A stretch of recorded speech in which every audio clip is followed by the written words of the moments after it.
your youth while you can, because it won't come back. You'll never be this young again. You have probably heard that, right? Everywhere, people keep saying it. At weddings, parties, college farewells, everyone tells you, live it up now while you're young. And it kind of makes sense, because when you get old, you won't have the same energy, you won't have the same charm. You won't enjoy things the way young people do. And it seems like the most logical thing to do is to just go out and have fun while you can, right?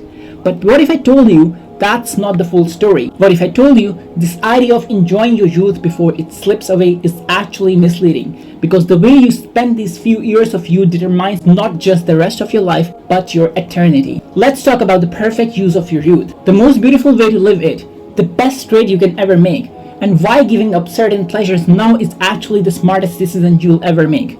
And if you stick with me till the end, you will see why the real enjoyment of youth is not just here, but waiting for you forever if you make the right choice today.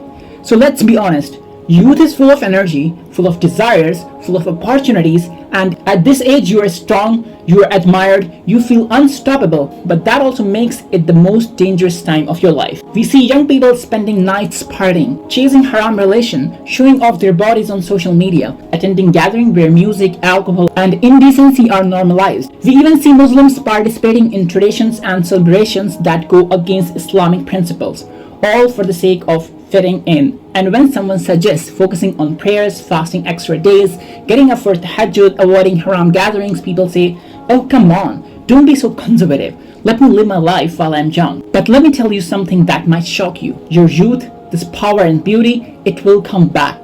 But not here. It will come back in a much better form in Jannah. And it will never fade away. It will never end. You see, in paradise everyone will be youthful, beautiful, full of life forever. No wrinkles, no fatigue, no pain. Eternal youth. But that's only for those who traded their temporary youth here for that eternal one. Those who used their energy to pray when everyone else was asleep. Those who fasted when it was tough.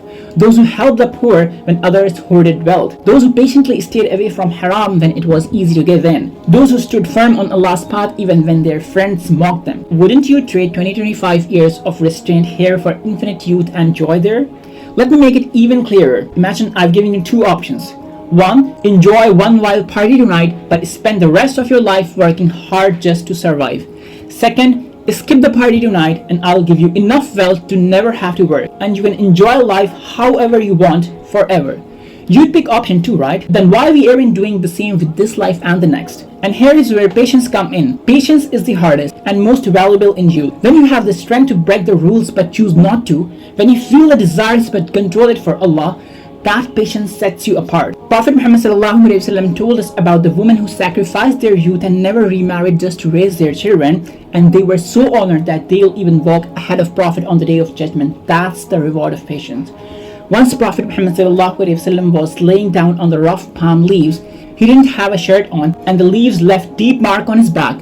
Umar ibn Khattab entered and saw these marks, and tears came to his eyes. He cried out, Ya Rasulullah, do you rest like this, while the rulers of Persia and Rome live in velvet and silk? On that Prophet ﷺ replied with calm dignity, Umar, are you not pleased that they get their luxury in this world, and we'll take it from Allah in hereafter?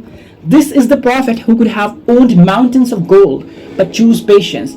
He gave up the temporary for the eternal, so why can't we? So don't fall for the FOMO trap. You are not missing out, you are investing, and patience is your biggest investment. There are 3 kinds of patience you need to master in youth. Patience in obeying Allah. Like when it's blazing hot in Ramadan and you are thirsty but you say, I won't take a drop, Allah commanded it. Patience in avoiding sins.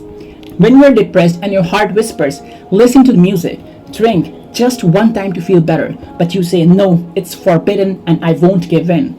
Patience during trials. When you lose someone you love and go through heartbreak and pain, but you say, oh Allah, you have better plans, I'll endure and trust you. Allah promises, those who endure patiently will be given their rewards without limit. Without limits from the one who owns everything with no limits. So trade your fleeting youth here for endless youth in paradise. Be that person Allah talks about in the heavens while you struggle here in the dark corner of this world. Your youth is not just for selfies and trends. It's your chance to earn the highest rank with Allah. I know, it's easy to say but hard to endure. But brothers, whenever you are tested, hold on, be patient for the sake of Allah. May Allah accept our youth for Him, for His worship, His pleasure, and allow us to devote these precious years to seek His love, so our youth becomes a witness for us, not against us.